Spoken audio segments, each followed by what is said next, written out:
Hi,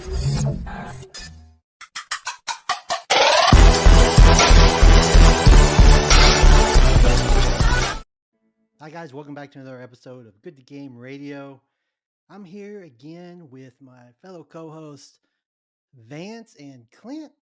And with us tonight is a very special guest, our number one fan on the podcast, Jaime. Say hello, Jaime. Hey, good to be here, guys. Huge fan. Yeah, it's great to Hi, have you on Jaime. board. Hello. Hey, welcome. Yep. Yep. And for the audience out there, and for Clint, who keeps reminding me, and I keep forgetting, we are live on Twitch for our Thank you, podcast Tony. listeners out there.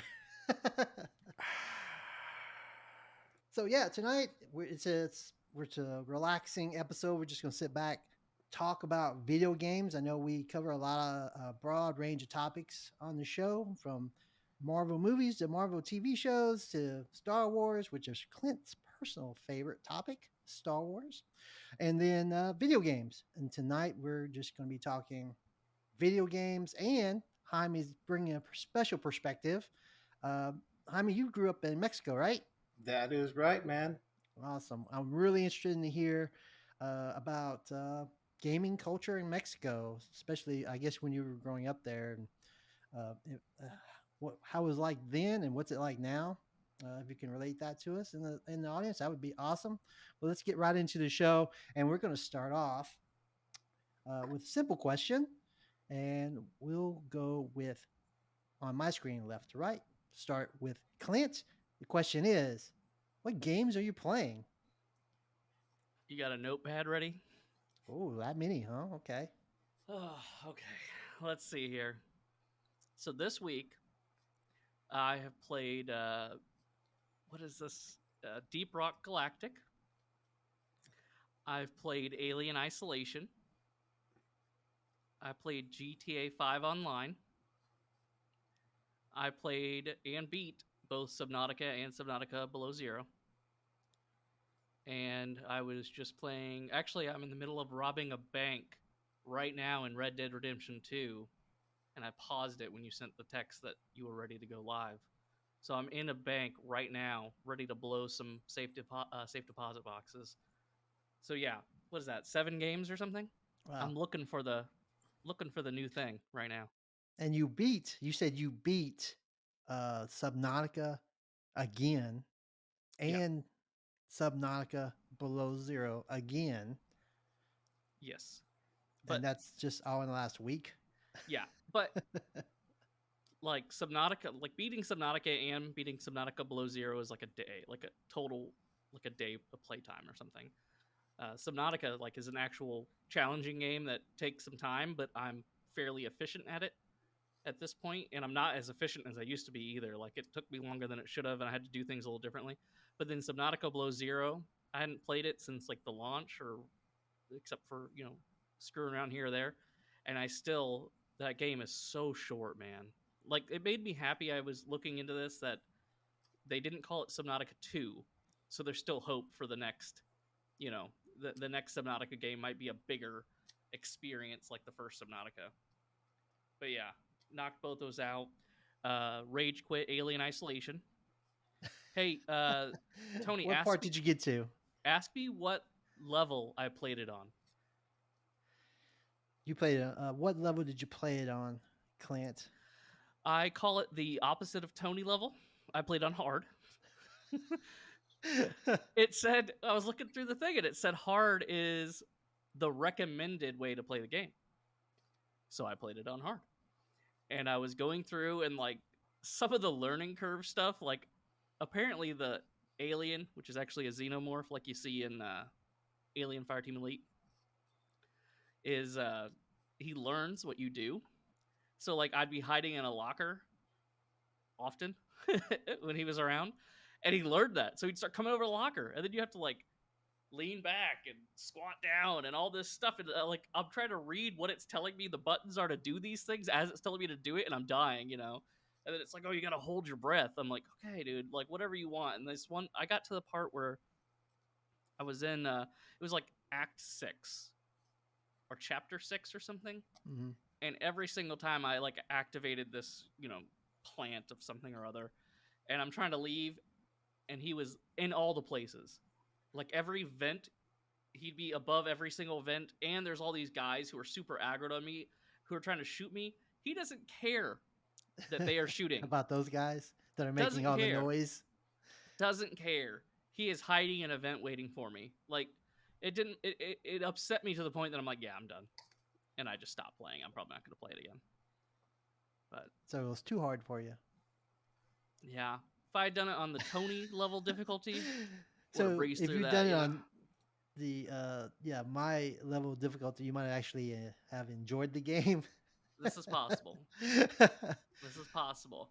It's not really about enjoyment as much as it's about having my pride intact. And I would say, having gone the hard mode route, I still have my pride, even though I rage Oh, quit it. okay, gotcha. Yeah, Jaime, what about you? All right. In the last 7 days, I've played 3 games.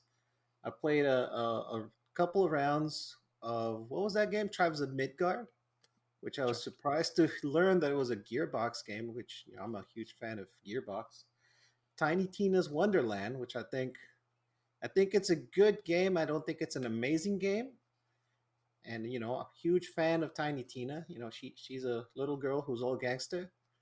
And I've been playing a lot of King of Fighters online with. So you guys have seldomly touched on fighting games. That's one I'm going to recommend out there for the community. There's 'Cause a they can't reason. fight. There's a reason that our knowledge of fighting games is fairly limited Yeah. because we stink. I mean, at least I do. I don't know Wait, about the other Well- two guys, but Yeah. I mean, am no good at them. I'm in the same boat. with you. Interestingly enough, I just I was just going to say that. fought in a tournament, Street Fighter V tournament. It was my first fighting game tournament. It lasted all of like 4 minutes. It was best. It was best of 5 matches. I got Woo. swept in 3, and after the match, the guy I fought was like, "Yeah, you probably don't want to jump around so much." he's like, there was a couple of times I could have just destroyed you while you were in the midair, and I just held back. And I'm like, okay, thanks for making me feel good, I think. But yeah, that's my only experience with the fighting as a contestant and a competitor in a fighting game. But I'll say this though, Clint, if you're playing Alien Isolation, man, kudos to you. That the xenomorph, apparently I've read, levels up as you play. So not only does he learn your patterns, but he also has like a skill tree that the AI makes it learn and make it do new things to try to mess you up. Okay, Jaime, you made the first mistake on the podcast. We do not encourage Clint by giving him compliments in his gameplay. Okay, so that's just It's a fair. warning. Fair. Okay. No. Strike one. They say 2 strikes and you're out, so be careful. Okay. What else you got, Jaime? What else you said? Tribes of Midgard and what else? I said Tiny Tina, King of Fighters, and man, I've got in my backlog I've picked up Dying Light 2. I want to play that one. Really? It seems like it's a great game, man, but I just gotta get through Tiny Tina because what happens is that when I play a game, I stick with it until I'm done with it, and I don't like bounce around in the middle of like games that have a decent plot and progression on them. And that's the Right. good thing about Tribes of Midgard or fighting games. You have a couple of rounds, you move on to something else that you can get a lot more invested in. Kind of like Elden Ring. I'm scared to play that because then I'm not going to play anything else for the next 5 months. You should do it. It's worth it. No. Last year, Tony, I went to Tony. I said, "Hey, man, I just finished playing my last game. I can't remember what it was. What do you recommend?" He said, my daughter likes Persona 5. So I get in it, 100 hours later, like that meme that's out there. It's like, I finished playing the game. And you know how at the end of the year, you can get a summary from PlayStation that says, how much time you played each game, Persona 5 was the top game that I played the most out of anything last year by like 50 hours. Mm, that's And crazy. that's just doing the main campaign. It's not like doing side quests, not trying to level up and max out characters. So I So get the that's award for wasting somebody else's time. Only until he Pretty plays much. Elden Ring, and then I'll get it. I'm 'cause number I'm I'm number one on your wife's aggro list.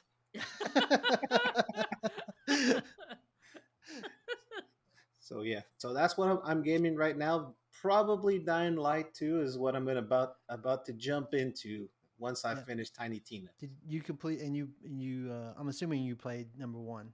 Yes, great game if I have to say something. Yeah. Yeah. Did you Yeah, platinum it? of course not. Very few people did.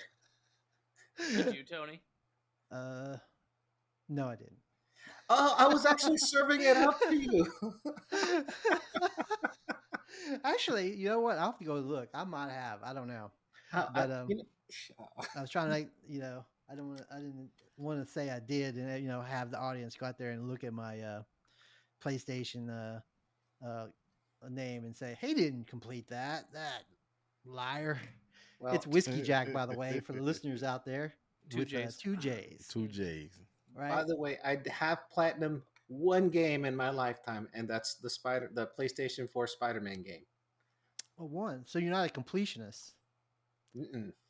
Okay, I would have taken you for a completionist, but Nah, no. I complete the campaign. Not the way he explained his Persona 5 Yeah, run. It didn't strike me as a completionist. no. all right, Vance. You wanna know what I'm playing? Yeah, what are you playing? Nothing. Ooh. I believe it. Yeah, I don't know, I just got so busy. I just got so busy. I do want to play something. What is the question? Because I think I have like 85 hours of Elden Ring, and that's not even touching like really deep into the story. That's just like I think I'm on the fourth story boss, so I'm just running around What slicing boss are stuff you up. fighting now? The man in the desert. Radon still. Yeah, yeah. So I usually leave, level up about 2 levels, come back, get destroyed, leave, go beat up on some little people. Like, hey, I think I told y'all last time I was running around there where you first come in with like no weapon, no shield, just punching people. Because like just so much. Just gotta flex on them. Right, I just was like, I can't beat the man in the desert, so I'm gonna beat you up. Yeah, Are yeah, you but using the summons that are in there, or are you trying to do it without? oh, I'm using all the summons, So when you call the summons, there's a couple of things. One is that if they die, you can resummon them. I correct. don't know if you've seen that, Mm-hmm. but every one that you summon increases his health pool. Mm-hmm. So you are doing all of your attacks are doing less damage because you have other summons in there. So they're going to be hitting him for like 13 or something. They're hitting him for nothing when they're attacking him. Right. So you're prolonging the amount of time that you have to be in there with him, and you do less damage, and he's more unpredictable because you might switch targets. Right. I recommend doing it without the summons, man. You'll find that every hit you take on him does Mhm. like 5 or 6 times more damage, and it's easier. And stay close to him, like Oh, as okay. close as you can. Yeah, yeah. You'll Bad knock it idea. out. You'll knock it Bad out. What idea. level are you? Maybe 75. I'm gonna tell you right now. If you drop all your summons and you go in there and you go ham on that guy solo, you're gonna take him out a lot easier. Yeah, I've tried. Have you learned his moveset? Nope. And I watched. Mind you, I'm watching YouTube before I even fight the bosses. It's See, really this see, game is really outside your wheelhouse, man. correct. See, there you go. There you go. Now, hey, now look. Now, if this was Call of Duty, you give me a sniper, I'm I would dropping, like to know the percentage of people dropping that have started Elden Ring that have actually finished Elden Ring. because I know a bunch of people started Elden Ring. I mean, a Right. bunch of people. Well, you could look at Right. the trophy. You can look at the trophy, yeah. Because you could even look at like Radon is a remembrance, which gives an achievement, so you could see what percentage of players that have played the game on PlayStation did not complete it. I actually think it's like 40% or something. You think it's 40% of people who completed the game? That's a very high number. At one point, it was a lot higher than that. Because I looked at these when it was new. Because like when I beat Millennia, it was like half of 1% of people had beat her, and like Radon, I think when I looked at that, it was they nerfed him. I don't know if you know that they nerfed Radon like a week after it came out or 2 weeks. He used to do, I think it was like 40% more damage or something like that, and that that spinning attack he does, like where he like swings his swords out at you, and they have like it seems like it has crazy range. They nerfed the range. It used to have longer range, and I remember dying to it fighting him too. Oh, did they? Did they nerf it? Because I can't tell. I can't tell they nerfed it. They nerfed it. Oh, hey, then the move where he jumps up and he's like coming back from outer space or whatever. You die to it all the time. I'm like, so I sit there. I don't move until like the light gets kind of bright. I say, okay, so he's descending. Then I start moving, because I'm like, okay, if I move too early, then yeah, he's gonna whatever. But I'm like, no, I'm waiting until, and I'm looking at him, and then I'm on a horse, and I'm going, no, and I'm like, ain't no way. Okay, ain't no way. I'm gonna help you out because we're friends. I don't necessarily agree with this, but I'm gonna just let you in on a little something. Mm-hmm. Can you pretty easily or pretty consistently get him to a second phase where he does that jump away thing? Yeah. Then he has like the 20 little glowing balls around him that doesn't move until you get close. Yeah. You could skip all that. Go down to the beach, because the desert goes to the water and there's open water there. Right. And when he goes up in the air, go stand right on the edge of the beach, right before the water. Mm-hmm. He will slide in or fall into the water and die, and you will beat him. Yeah, we're gonna see. So let's get into the meat of the episode. What, the soda in the bag? Yeah. No, soda in the bag. Hey, you brought it up. That's a great pay. Right. Hey, I am a soda connoisseur, so I'm really interested in what type of plastic is holding the soda. We were watching, for the audience, we were watching Moon Knight. And I think it was episode 3 when they, not spoilers, but not to give spoilers, but there's a scene where we're in the streets of Cairo. I'm assuming it's Cairo. And one of the actors is talking to the another main actor, and they have a plastic bag with looks like Coke in it. And we were talking about the details of the show, how we appreciated the details of the show, because who would have thought a Coke in a plastic bag, right? And Jaime, I was telling you about it, and you were like, yeah, they do that in Mexico. Yeah. So I'm like, okay, maybe we're strange here in America. Like everybody else drinks out of plastic bags. So doesn't Canada have milk in bags? It's like a thing. People like their liquid in plastic for some reason, like plastic bags. So, Jaime, yeah, you want to care to share the cultural phenomenon of soda in bags, plastic bags. So this is kind of dated, right? I mean, I grew up and I lived in Mexico till I was like 25. I look like I'm 28, but I'm not. But point is that before you would still go to the grocery store and you could get like a soda, and you know how before you have to take like the glass bottles and trade it in, and you could get like a brand new soda in the bottle and take it home. So there was like this trading system. Let's say you go to the soda to buy a soda, but you don't have you're not bringing your glass bottle. You'd have to pay extra, or you can get it in a plastic bag. So you get in a plastic bag. They drop in a little what is it, a straw, and you as you go, you're drinking your soda, your Fanta, there's another like mineral water that people would do, and you're on the street, you're going anywhere, you're drinking your little soda in a bag.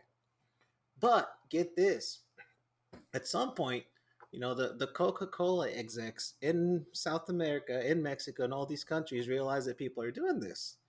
And Coca-Cola is really big about brand recognition. So, you see the bottle, you recognize it's a Coke. Well, they started distributing to all the little stores bags that actually had the shape of a Coca-Cola bottle.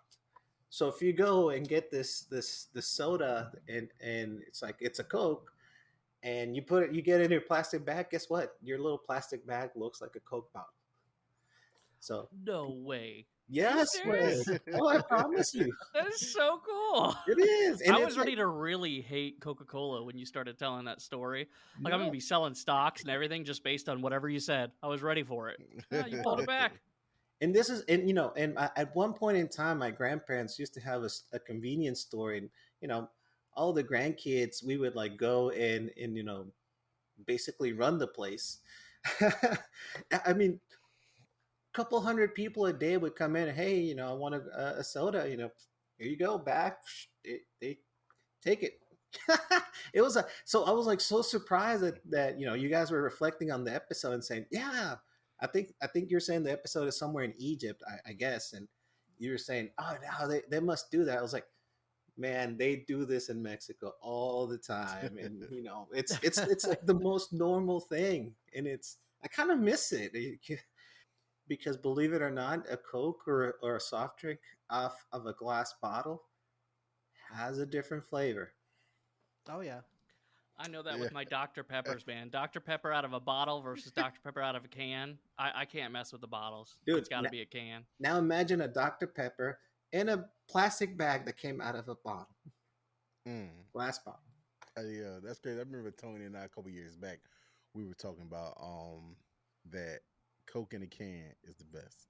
Like 2 liter, 20 ounce, 16 ounce, whatever, 8 ounce. That can, ice cold, is just it's a different taste. Like you It said, really man, that is. can is like whew, Well, different taste. here, I mean, next time you guys go grocery shopping, or for any of the podcast listeners too, if you're like somewhere in the convenience store and you see that they sell like these little glass bottles, soft drinks, and usually now they'll sell them like really, really tiny, but they used to be like Yeah. tall. Uh, Go ahead, pick one up. You're in for a Isn't good one called time. like Malta or something like that? Oh no, Hey, Malta is like another. It's like another type of drink. I think isn't it like brand Goya? I think it Goya. might be Goya. Goya. It's Yeah. in the Goya section, but Yeah, they call no, that. no, no. Find. I bet you'll find a Coke somewhere. all right, hold on, let me see something. All right, so direct direct eye contact said that people in India put ice cream scoops on slices of bread. Is that true? Anybody know? Anybody know? Have, have not been there. It Ice says the Coke cream production process scoops. proves that can Coke tastes as much as like Coke as they intended. All of the other distribution sources show that there are flaws. I can see that. The only thing with the glass bottle, though, I would say, anybody who has ever drunk out of a glass bottle, sometimes, man, yo, you gotta drink it a certain way because it hurts your lips. You know what I'm saying? But maybe I was a little kid drinking it, so you gotta drink it like the commercial. It's like you gotta like, Pour it in. yeah, pretty much pour it in, yeah, yeah. Because the glass bottle, there's no give. You know what I'm saying? Go my lips, I think I've almost chipped teeth before. right? Do you remember that commercial was like Mountain Dew or something with Buster Rhymes, and he takes Woo-ha! the Mountain Dew. I think it was Mountain Dew or Surge or something, and he takes it and he's like, ah, and he just like pours it down into his throat from like a foot above his head or whatever. Like it was crazy, man. Man, Surge. I don't even know if y'all remember Surge. Surge was. Whoo, I think Surge was That reinvented as Vault, but it wasn't as strong. Like Vault had to be turned down. I think it might be only like one country, maybe two countries left to actually still have Surge. Surge was where it's at. You guys remember Surge? Oh, I remember Surge because mm, Surge had the wide mouthpiece. Like Oh yeah, that's right. yeah, like this is the average one. But yeah, Surge's mouthpiece was bigger. I think that might be the wide one. And you Hmm. remember that Cokes or canned sodas used to have that really thin, uh, hole that you would drink it through, and I think that introduced the wide mouth opening to the world, probably. Right. So is this like How I Met Your Mother, where they all drank this drink called Tantrum, and it like got them all hyped up, and like the wife at the end of the episode is like on Right. top of the car just screaming the name of the It was soft drink. like loaded with caffeine, right? Like Yeah, it was like a problem. supercharged. Yeah. It. When did it get pulled? It wasn't like for lack of sales, wasn't it? Like it was. Nah, it was something with the kids, like it Yeah, wasn't safe for kids or something, somebody I remember. cancel culture. Yeah, that didn't exist in like '99, man. It Right. wasn't the same back then. But man, Surge was where it's at. Hey, I got a question for you guys. And in this, all gamers probably might have a different answer, but what is your choice drink when you're gaming? Ooh. I always have a glass of Coke with ice. I, I'll have a green Monster if I can. Interesting. I've got the White Monster, but normally I was it's gonna a say. Dr Pepper. I was gonna say. How many times have we had to stop gaming because, like, excuse me, gentlemen, I've got to go get a Dr Pepper. That's exactly how I would have said it too. Like a nerd would say it. And then you come back, with the can right next to your mic. Right. That's because my mic would be on my headset, and I couldn't open it so far away from my mouth so as to delay the amount of time before I could take a drink. Right? Yeah, I had Right. to have it nice and close so I could just pour it in. I have this immediately. side suspicion that you're getting paid by Dr Pepper to give us like a commercial every time we're playing, because we have to listen to the. Do you hear that, Dr Pepper? We are Right. seeking advertisers. Right. Right. The only thing that he was missing is, the condensation rolling down the can, held up to the camera. Oh. Ooh, ice cold. Oh, it was, Ooh. but that was just for me, because we were on audio. Yeah. Vance, what are you drinking, man?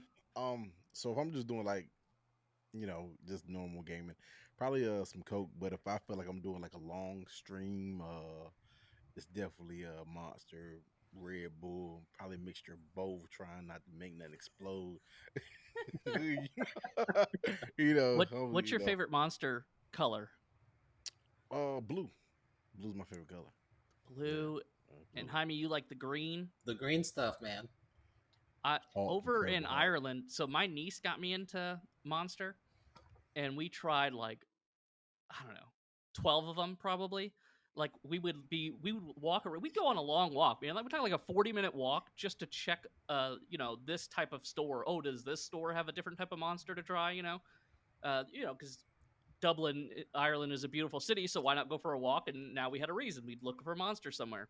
Right. And when it comes back to it, man, I always just like the one in the white can. Like it's the most like basic. Looking for monsters in Ireland.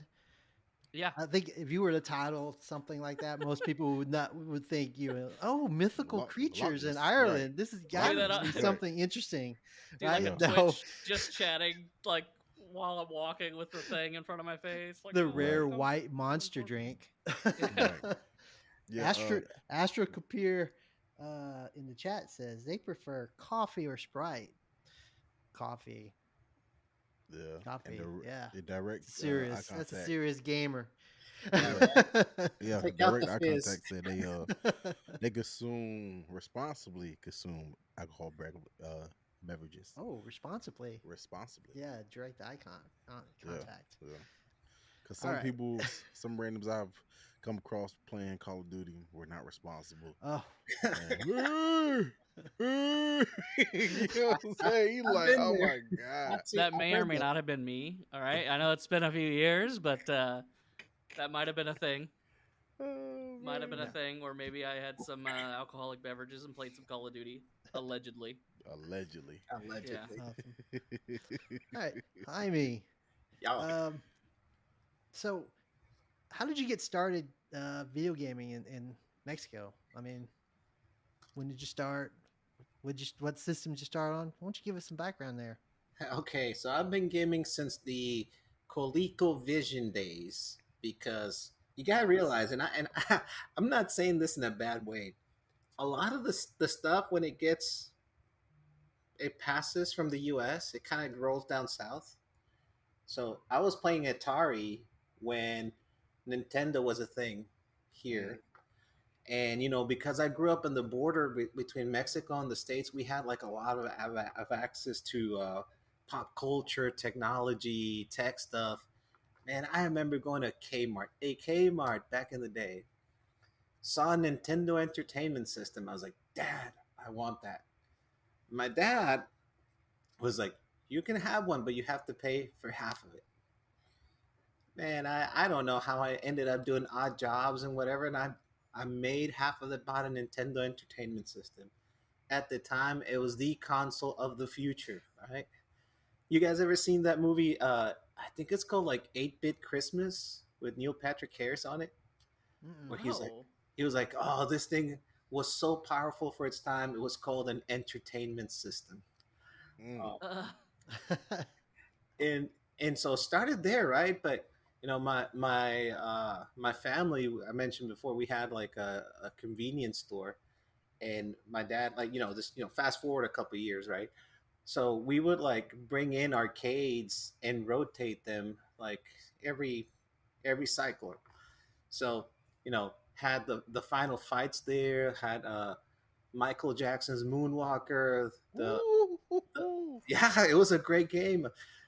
Teenage Mutant Ninja Turtles. I mean, remember back in the day, Konami used to make like all these like multiplayer cabinets, and people would Mm-hmm. just like Oh yeah. circle up around them, and you'd have like this really odd community of people like, I'll help you out, don't waste your super. Or even in The Simpsons, it was a four-player game, but if I don't know if you guys ever knew this, but if your two characters like stood together for a couple seconds, they would like do some special actions. Like Bart and Lisa would do something.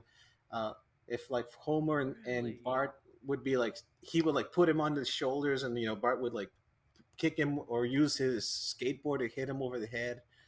Uh, so it was like, there was this community about video gaming, right? But then enter the Street Fighter days, the Street Fighter era, and Street Fighter One came out, right? And I remember being at this arcade place, and there was this one guy who said, "One day, this stuff is gonna be famous," because you had to figure out how to do the fireball. I mean, this is like revolutionary for its time, and a lot of people don't know this, but the very first Street Fighter game had like these like push paths that were like pressure sensitive. So if you wanted to do like a fierce punch, you like had to like slam on that thing, and same thing for the kicks. And I was like, what? This will never catch on. Well, Street Fighter 2 came around a couple years later, and it's like this world phenomenon. And, growing up in Mexico, the fighting game community, and I know I started like saying, okay, I started with the Nintendo, we all had the Super Nintendo, but right around when the Super Nintendo was coming out, Street Fighter 2 was the big thing. And so there was like a big fighting scene. People were like played. There was like tournaments all over the place, you know. And of course, Street Fighter 2 gets ported to Super Nintendo, which was at for the time it was a decent port. So people were playing that, but you couldn't play that against other people unless you had all the kids over to your place, Right. right? So, you know, I played a lot of video games that way. Uh, I guess and I always grew up just playing something. Back in the day, it was always Nintendo stuff, right? Sega was out there. Sega was awesome. They had the best mascot around. Sonic is still awesome, but they just didn't have the what I thought at the time was the gaming stuff that I wanted. Right up, fast forward several years, stood with Nintendo till the N64. Then the Dreamcast came out, man. Dreamcast was the ahead of its time. Great console. But then who came out there and just dominated? Sony with its first PlayStation. Mhm. And the rest is history. I made some mistakes along the way. I had an Xbox 360, but Yeah. Oh man. I think it's somewhere behind there, behind the screen. It's in my collection. But then I came back to the good old Sony, and I'm stuck with him. Oh yeah. Oh yeah. So, question that I have for you, what effect, if any, did the culture have on the games that were popular? If I asked that right. No, I guess because you always wanted to, like, be competitive in some way or another, right? Some Right. people some people did sports, some people did, the chess stuff and other stuff at schools, but there was this nice niche community of people who are like, hey, let's go play X-Men games, let's go play Street Fighter. Man, we would like the I used he- here's a cultural thing. When I was in high school, there was no such thing as the school has a bus to take you home, right? So my mom used to give me money to take, public transportation to get from my school to the house. It was about a 3 to 4 mile walk. But in between the school to my house, there was like a place where you could go play video games. I was like, I'm walking these 4 miles. I'm going to the arcades every day, and you That's awesome. you'd meet up with people there from your high school, other high schools, trash talk each other. Let's go play some X-Men versus Street Fighter. Let's settle the score right here.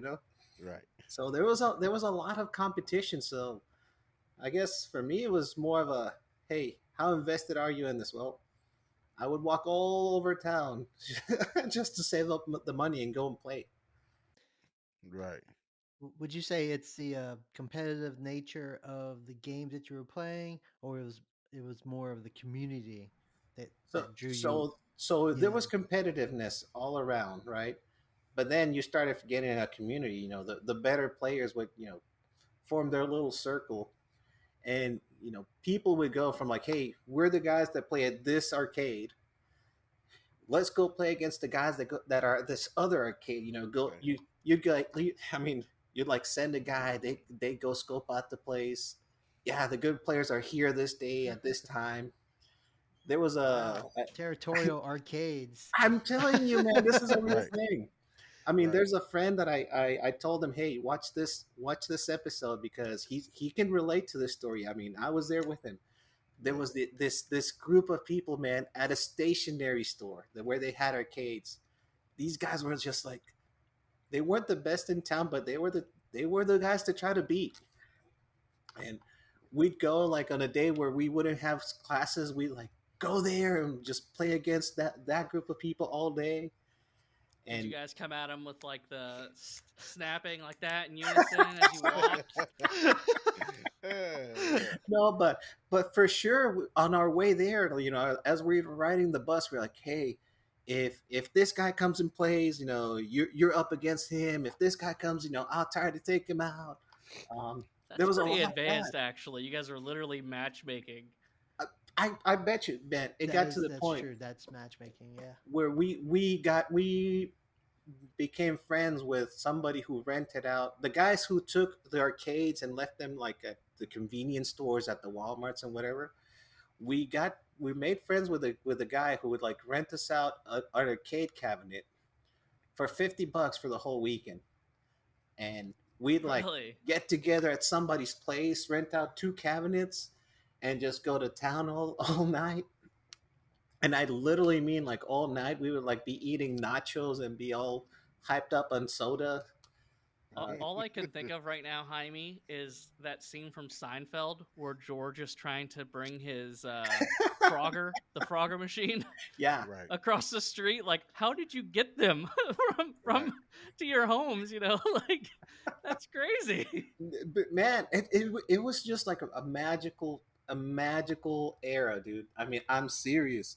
And then all the guys that you started as rivals, then you were like frenemies, then all these guys like became like a really close community. And some of these guys like went and I went I kind of detached from that at some point, but some of these became like once some of the best players around in Mexico. They played against people in like South America. There's a really good competitive player, a great competitive player from Mexico called Bala, and some of these guys played with him. I mean, it's like all this esports kind of stuff before it was a thing. before people realize that, hey, what we're doing for fun is like this huge industry today. Right. See, and something that a direct eye contact said was about the skating ring. Like I remember, it was a guy who would play as Eddie on Tekken. Yeah, And I mean, he would not lose from the time it opened, from the time it closed. He was up there, and it was like, you seen the movies, like he didn't even have like quarters lined up because he knew he was that nice.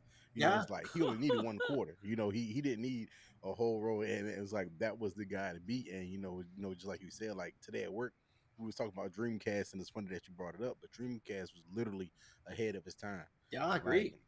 I mean, Dreamcast was next level stuff, that people say, but yeah, Dreamcast was it, man. And I mean, you know, just what you were saying, about Street Fighter, like was almost like my first true definition of matchmaker. Like if he brings out Ken, you gonna bring out like, this is our best Yeah, Ryu yeah. player, and Guile, Blanca, like people were really like, okay, and I mean you had that one guy who would take like the sorriest character and be nice. You were like, ooh, this guy been practicing.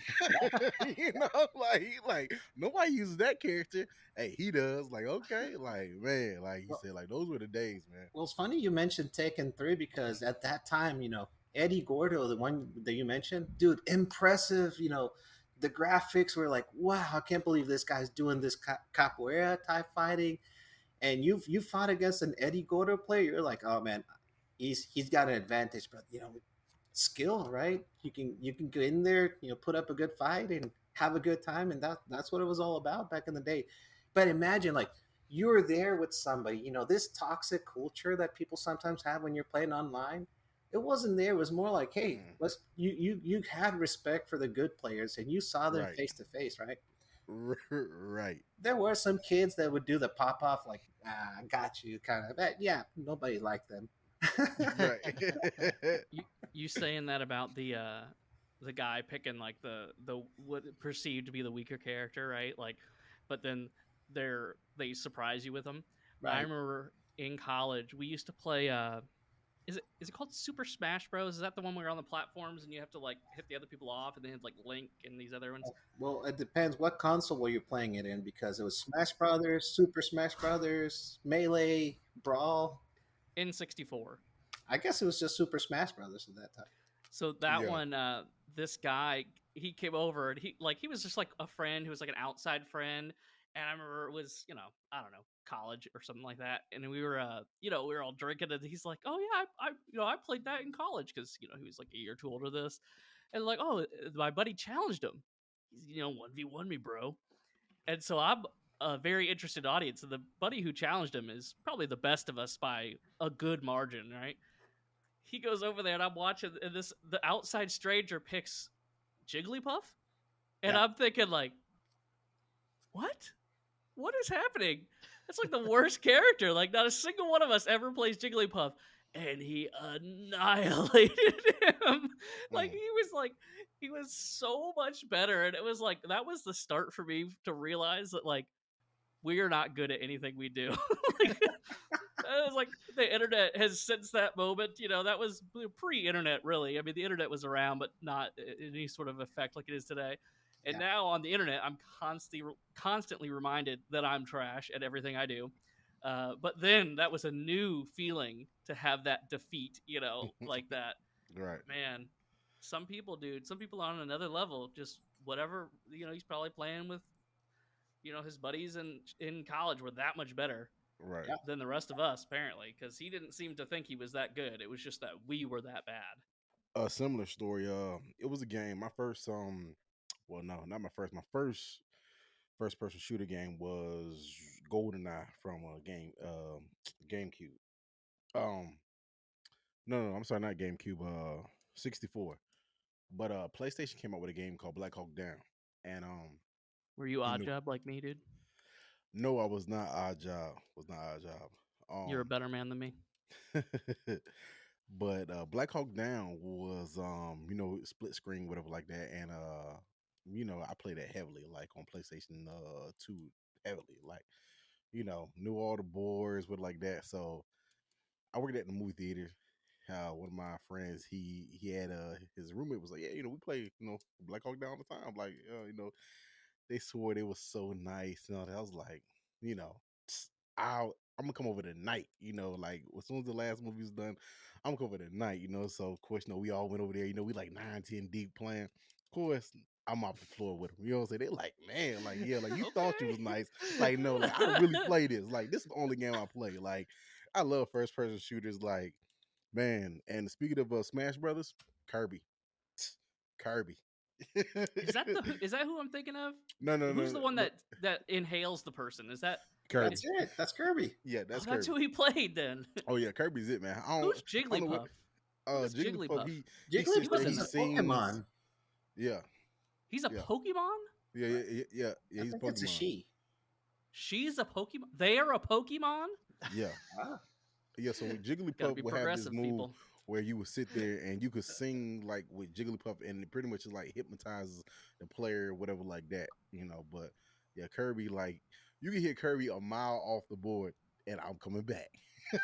Hey, hey, he's got this thing where he can like like bounce or float all over the place, I guess, and Yeah, that's why yeah. he's coming back.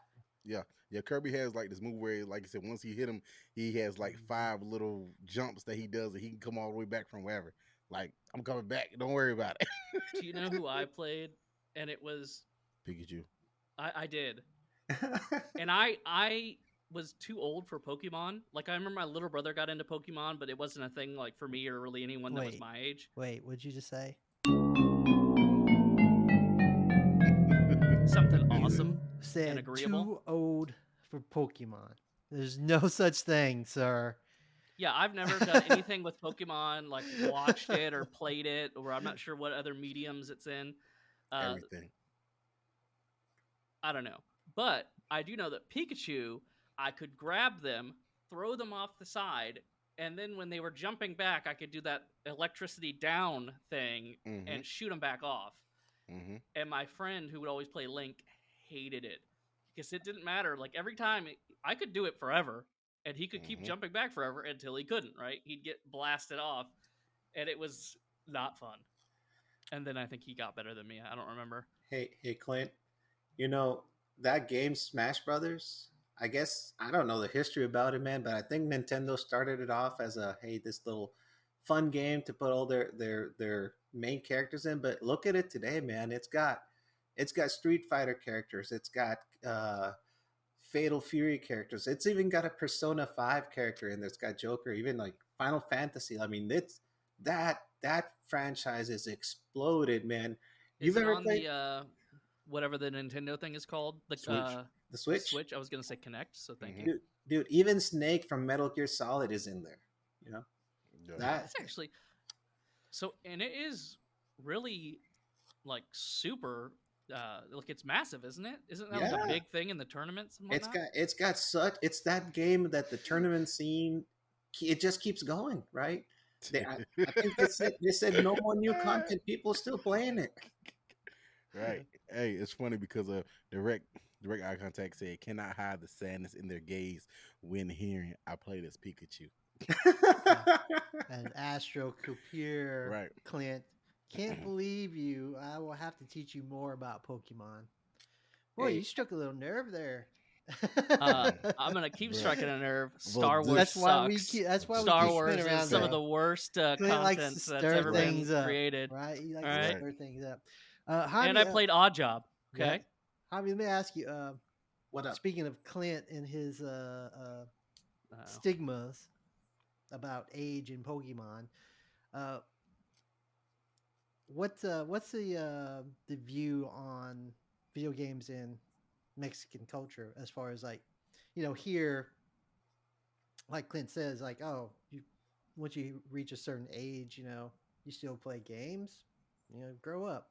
Is that same attitude kind of still prevalent in Mexico, or I don't think so. Maybe in a different generation, but all the guys who were playing like around the same time that I was, and I was born in the 80s.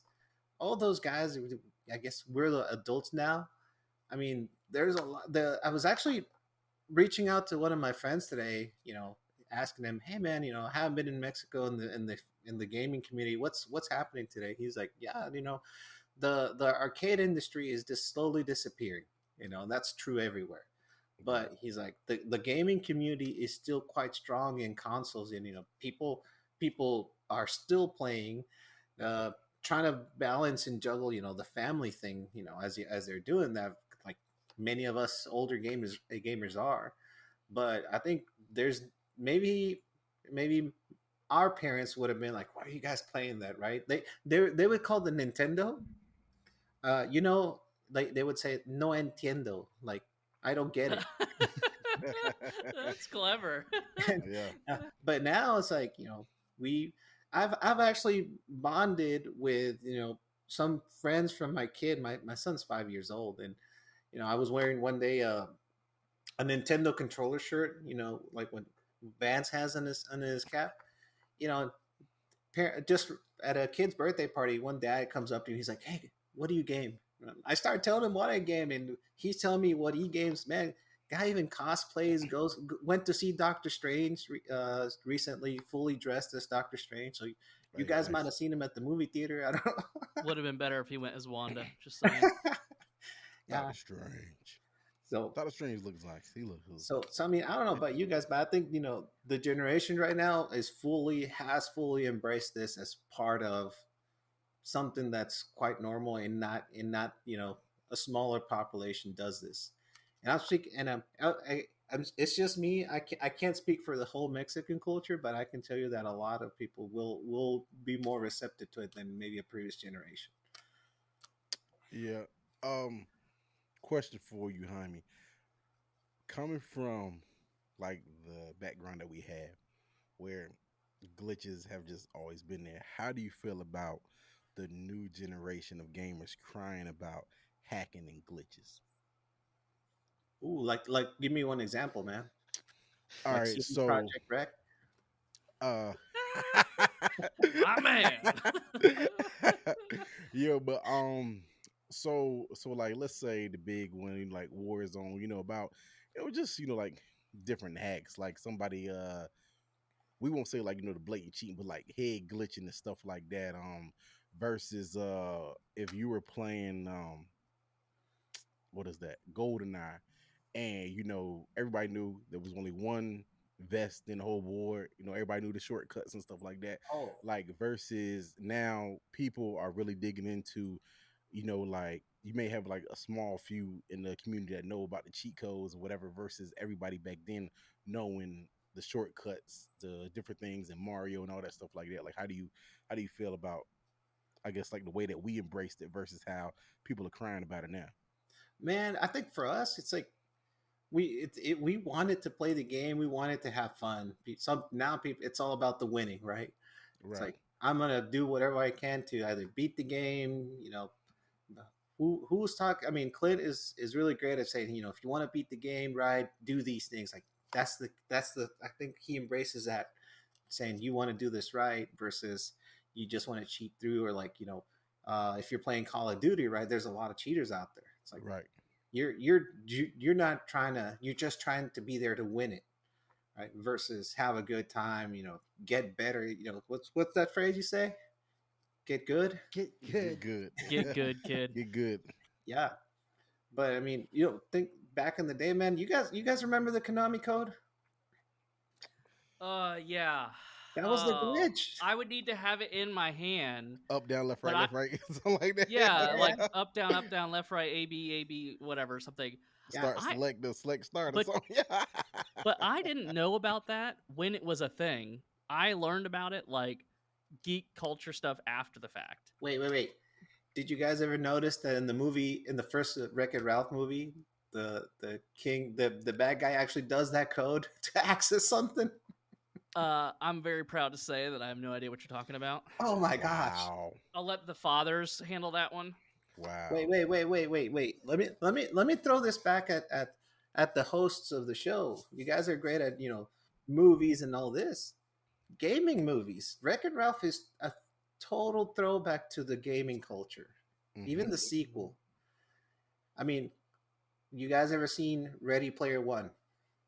Yes. Yes. Yes. No. That's I don't care if you spoil it for me, though. Yeah. I have no interest in whatever that movie is. And earlier I said, that 8-bit Christmas, that was another kind of a sort of gaming movie. But here's I think this is like a really really really old gaming movie. I think one of the first ones I remember. It had that Fred Savage from the Wonder Years. Was it like the Magic Kid? while you're looking that up, I mean, Mr. The Wizard. Direct Eye Contacts has a joke for us. Right? Right. Okay. I already read the punchline. I'm sorry. I'm What's- out. Okay. What's the okay, Jaime, I'm gonna ask you while you're looking. What's the difference between Daredevil and the Scarlet Witch? One can see. That is correct. Give him some applause, please. Tony, you're really screwing this up. Doesn't matter if it's right. It's still correct. There it is. The actual answer is Daredevil knows how to cope with a life without vision.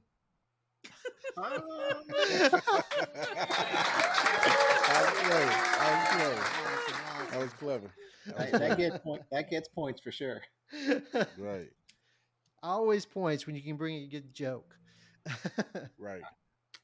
Yeah. So I found it as Fred Savage, 1989, The Wizard. The Wizard.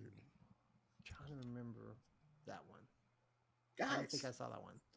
gaming movies. We gotta Listen, support them. Hey, You what's the gotta one do that just better. You came gotta out do last? better. Come What on, was the one guys. that You know just what came else? out like last August that we went and saw? Gosh, I can't remember now. It has the dude that plays Oh, Daredevil. the one about NPCs. Yeah, Oh no, Ryan Free Reynolds, Guy. right? Ryan Reynolds. Oh, free guy. Free guy. Free guy. Great I Yeah. actually movie. haven't seen that yet, but I thought it looked good. Like that was one I wanted to see. Great. It's You on know what else? HBO. You know what else Fred Savage was in? Amy just Vance? came running in the room. Free guy. Your daughter is also in the chat complaining about you mispronouncing her name. By the way, No. do you know what else Fred Savage was in? Vance? No. The Princess Bride. What? He was a little kid He was being the read the little story. kid that the story's been read to. I have that movie, and I'm gonna check that out. It's also on Netflix, Vance. If you were interested. Oh, in is it that. on Netflix? I don't have Netflix. It'll teach They you wouldn't how to handle the RUSs and what an RUS is. All right. Very two important things in life. They went Question up on for the you. price. Had to Fred pay for it. Savage was in a Marvel, kind of sort of Marvel movie. Which one was it? Back to the Future 2. No, that wasn't Marvel. That wasn't him either. That was Elijah Wood. Back to the Future. No, do you remember when what's the guy's name? Marty The McFly? actor. Who is it? Yeah, but the actor's name. Michael J. Fox. Michael J. Fox. Thank you. He was in the diner, and there was an arcade. It was in the future 2015 version. By the way, the longest set goal that I've had in my entire life was to watch Back to the Future Part 2 on November 16th, 2015, or whatever the day was, like November, whatever. Completely forgot to do it. Yeah. Completely missed it. It was like a 20-year goal that I had. Either way, he's in the diner. These kids are trying to figure out how to play this arcade game, and it's little like 9-year-old Elijah Wood or something. And he goes, "Oh, I know how to play this. I used to do it all the time." And he grabs the gun out of the thing, and the kid's like, "Wait, you have to use your hands? It's a baby's toy." And then they just walk away. So, Jaime, what is that Marvel like movie that he's in? He was in Deadpool. They When was he in Deadpool? they redid the second Deadpool when Deadpool kidnaps him and he's like reading him a story or something. They did like an extended version of Deadpool with Fred Savage in it. To the listeners, can you guys confirm or deny this story? That Fred Savage was in Deadpool. Yeah. Fred Savage, the Christmas cut. Yes, that's Yes. what it was. It is confirmed. Okay. Confirmed the Christmas cut. Man, we gotta get on. So if you Y'all haven't making seen me look Deadpool, you bad. gotta see the Christmas cut. All right, y'all making me look bad. All right. Uh, Jaime, what's if there was a genre of game, what's your favorite genre? I gotta represent the fighting game community. That is where it started, man. That I mean, think about it. I mean, video gaming before FPS shooters, could get online.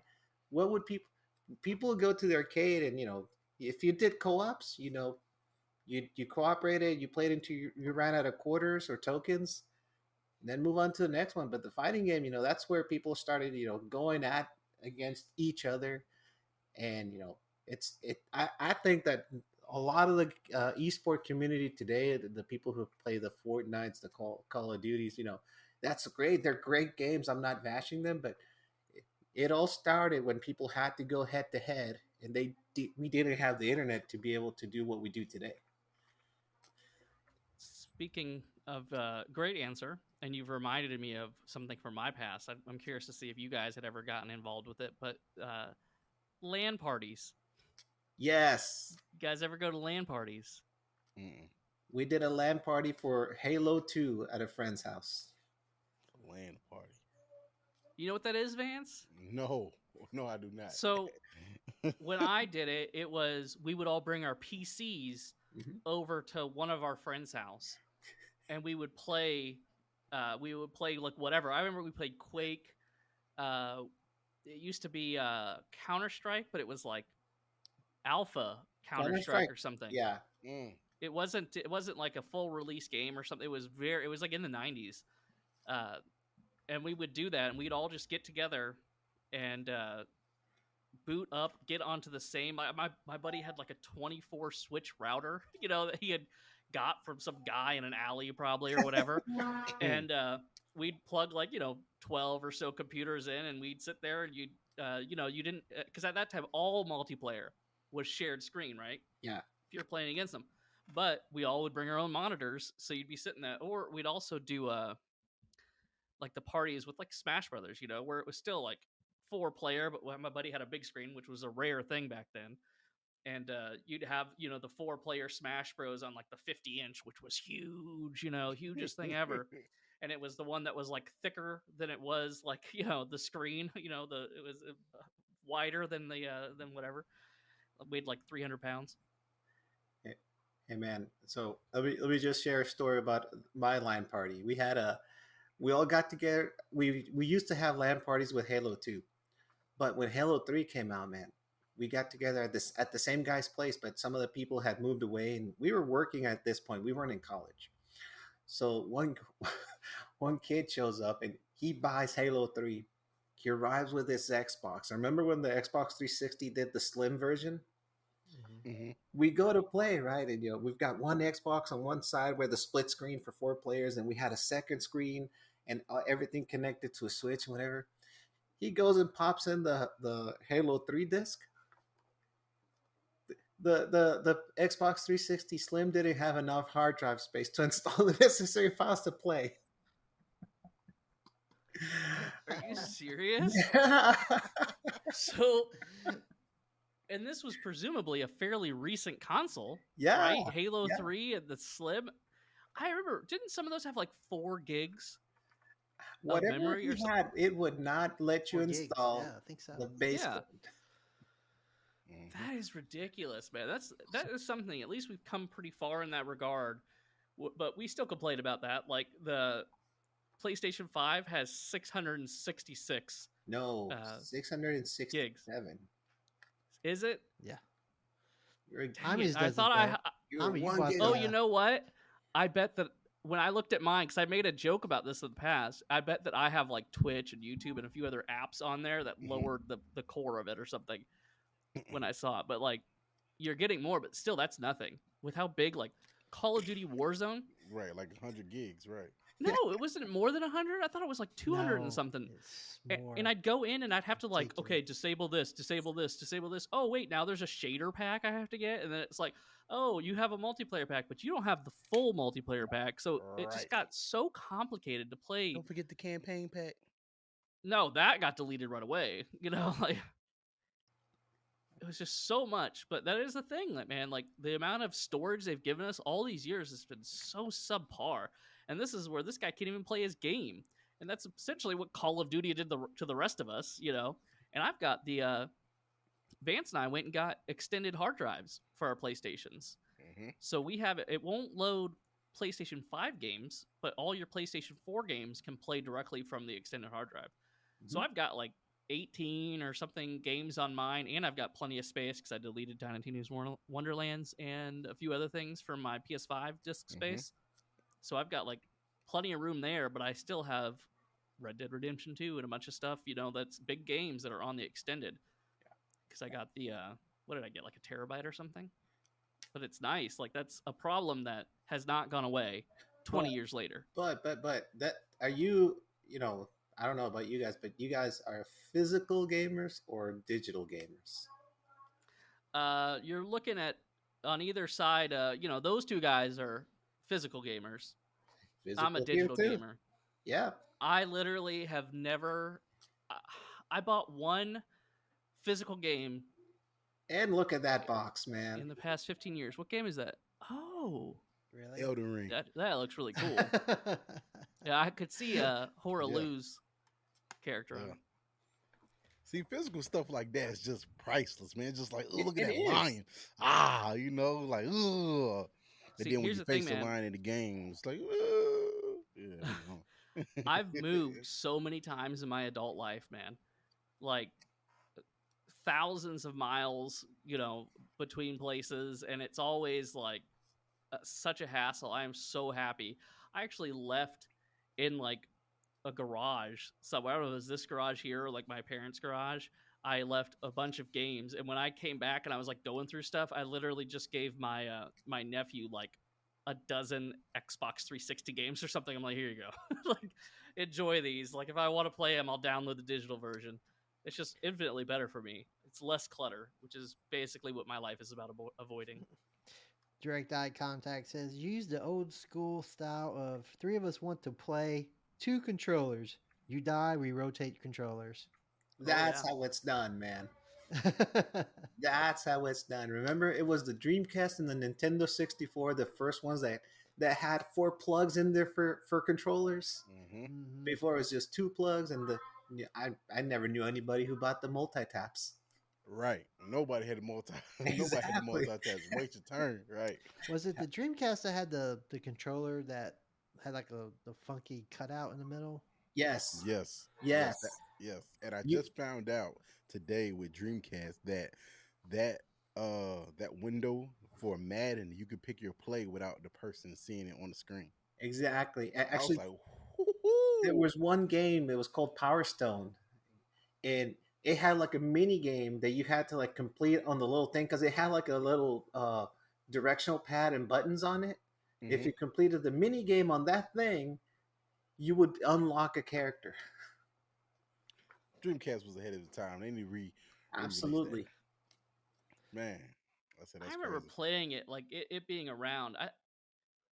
I think right after Nintendo 64, I basically got out of gaming for 12 years, 15 years, something like that. You know the most iconic thing about the Dreamcast? It came out on, oh man, it was like 999 or something like that? Yes. Yeah. September the 9th, 1999.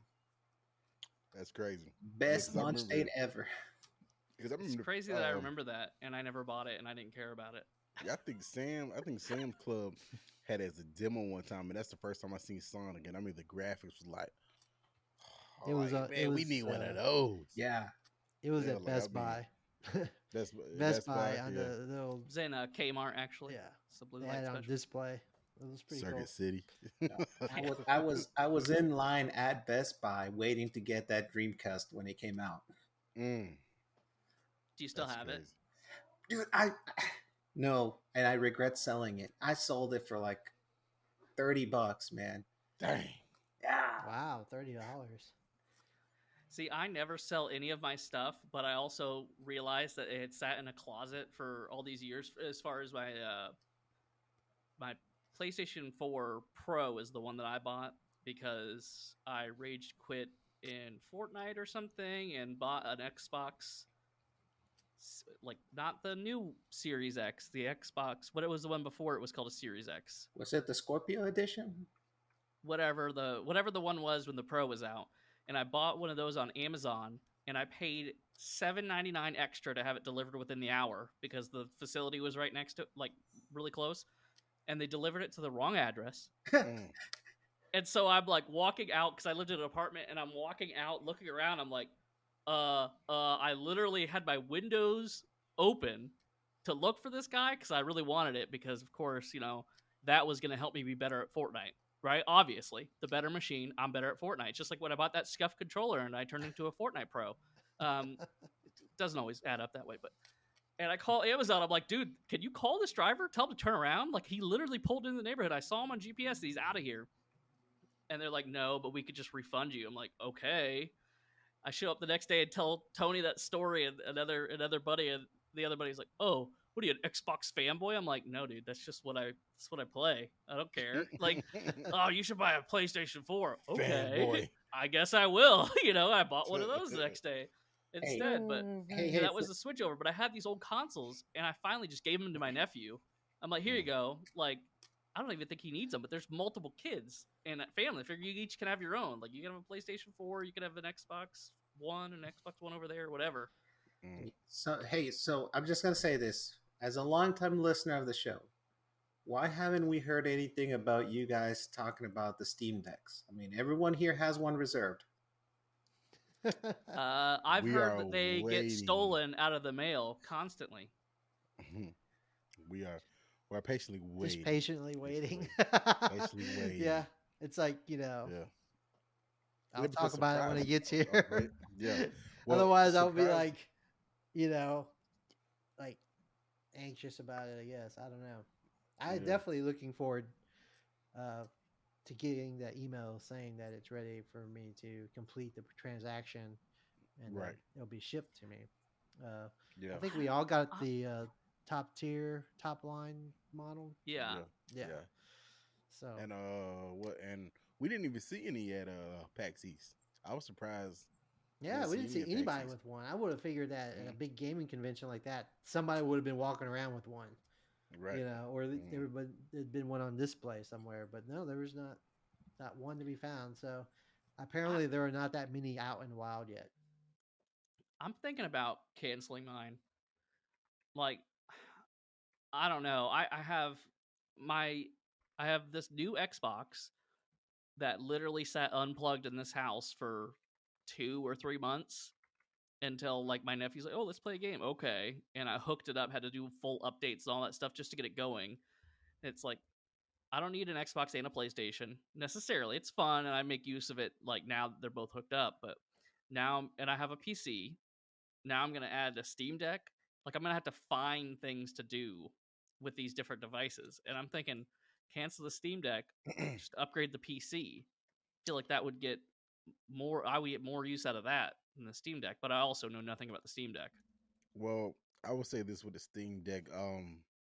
Like the Xbox, you may not even have to plug up because since it's Microsoft based cloud, then those games should be operational on the Steam Deck. So that's my biggest thing. And then now that we're actually going traveling, then the Steam Deck is definitely gonna be essential. Like definitely gonna Yeah, I be mean, essential. I just don't even Xbox. You don't even need an Xbox. In general. In general, you Vance don't need is Right. super reluctantly shaking his head yes to you. it. Hey, here's a Doesn't want to admit the suggestion. fact. What if you Well, guys host go a ahead, Good to Harvey. Game radio tournament, beat Tony in it, and you get the Steam Deck? Yeah, that's easy. What game are we playing? Any game? I got it. I'm gonna beat Tony. Street Fighter. Street Fighter. I actually He's am already beaten me undefeated once against in Tony Street in Fighter. Street Fighter. He Terrible. downloaded it and had a match, and then he just button mashed it better than I did. Yeah. Yeah, I yeah. told That you was if, you our- if you need a sparring partner, I would volunteer. Oh yeah, I'm definitely gonna take you up on it. I'm very quick to challenge people on the podcast to 1v1 me, bro, but I'm gonna keep my undefeated streak by keeping my mouth shut when it comes to that with you, Jaime. At least for Street Beat Fighter or 'em. whatever else. What's your favorite fighting game? King of Fighters, man, that series is prime. What King of, is that? Can you tell us about it at all all? right, so we talked about earlier about Super Smash Brothers, right? Where Nintendo grabbed all their IPs and put them together and came up. Well, I don't know what year Super Smash Brothers came out, but in 1994, there was a company called SNK. I can't pronounce what the letters stand for, but they had a bunch of the people who worked for Capcom and broke off and said, okay, we did Street Fighter, want to do different IPs. They did like games like Art of Fighting, Fatal Fury, Samurai Showdown, whatever. So in 1994, they said, let's do a mashup of all the main characters of all of our IPs and let's put them together in one fighting game. So that's where King of Fighters was born in 1994, right?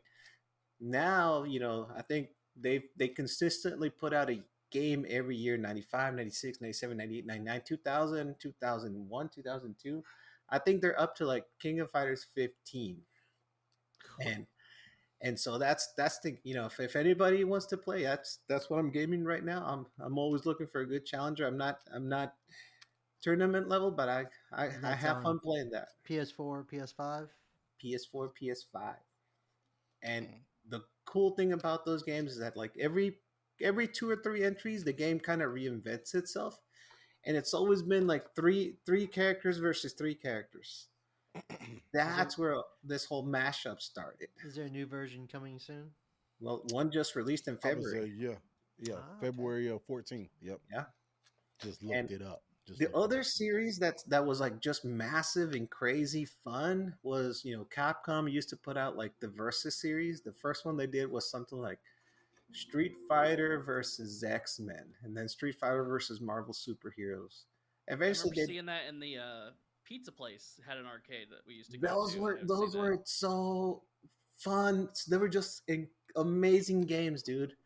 And the story behind that is that Marvel wanted a way to get their IPs into Japan, and what better way to get Wolverine, Cyclops, and all of them in a fighting game, which the Japan culture really embraced, and just made everything just be just crazy, ridiculously overpowered. And fighting game series lasted for forever. They finally ended up doing like Marvel versus Capcom 1, 2, which were amazing games. Then they did Marvel vs. Capcom 3, and then the last entry that they did in the series just kind of was terrible. I hope we forget about that and they launch a new one. But It's the Game of Thrones season 8 treatment. yeah, I, yes, Right. That's a bar you don't want to reach.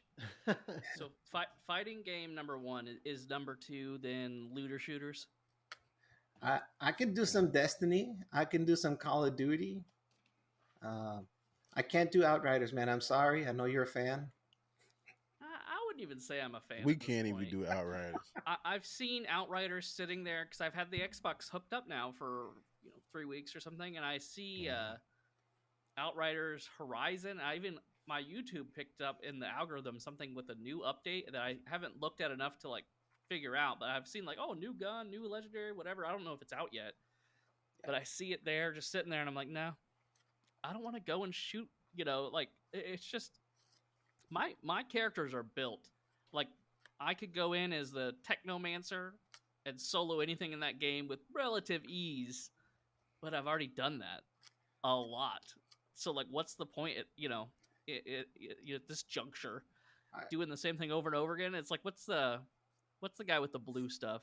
The other one who does the like teleporting behind their back, whatever that character is. I finally got him. He was like the last one I got leveled up with all the like overpowered stuff you need to exist in the end game. And it's just like such a grind. It's so like gotta push so many buttons to stay alive and do damage on this guy. Where it's like I could play any of the other characters and it's just like easy mode in comparison. And it's not like he's more powerful. He's just on the same level as them. So I've seen it there, man. I've seen Outriders there so many times recently. What did I I listed the 6 or 7 different games I've been playing this week. Outriders could have easily been one of them, but I chose not to play it because it's just not that good, man. It was fun for a little bit, but Did you Ugh. guys play the Destiny games at all? Oh yeah, Oh thousands yeah. of hours, I Yeah. thousands.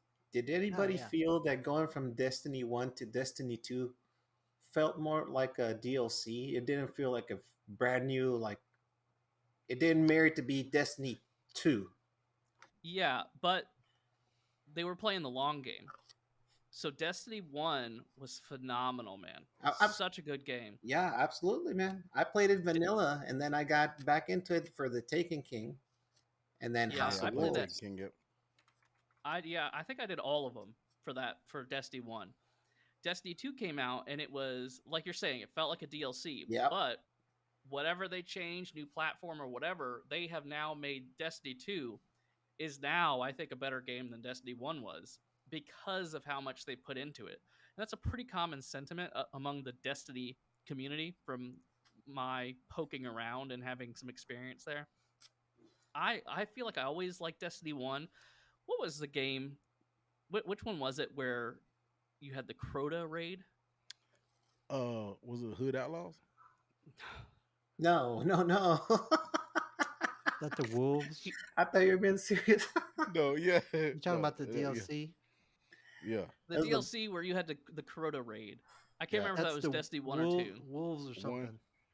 I think it was one. I believe it was I one. remember like on that one with you could solo that entire raid, and I did that so many times. Like my hunter had like 126 completions of that raid last I had looked, Mm. and like and it wasn't easy, but once you figured out the mechanics and there was like a couple of times you had to do tricks with things your hair, unless you played it on the warlock, you could do the respawn. You could die and respawn at the appropriate time and kind of pass through phases, but I got 2,000 hours in both those games. Amazing games. Did you platinum But it? did I what? Yeah, I platinum both of them when they Okay. came out. Yeah, Respect there. but now that's probably worth like 20. Like Destiny 1 is probably still a solid. Actually, I played it on Xbox, so it wouldn't have been a platinum. It would have been 100% completion. Oh, so no platinum. Ooh. I might have gotten the platinum on one of them. No platinum. You got your PlayStation right there. You could be checking, right? You could call I me could out. be, but King of Fighters is 106 gigs. Sheesh. Ooh. Oh, you're Dang. downloading it? No, I'm not downloading. I was just looking. You know Oh, what I'm saying? 106 But I might. gigs? I might. Yeah, What are you doing, Jaime? 106.2 gigs. Big. It is a good game. Why would a fighting game be that big? Like he said, the characters, man. Yeah. But is graphics this is a nice. two? Is this like a 2D? 2D Fighting 2D game? fighting It's game. a 2D with How 3D is it? models. But how is a 2D game 102 gigs? Hey, That's the it Call looks of Duty too. treatment, man. That's like horrendously bad. Hey, these graphics look good. I ain't gonna lie. It's to a great game, man. I don't doubt that. I Now- just can't believe how they could make such a huge game. What did I download?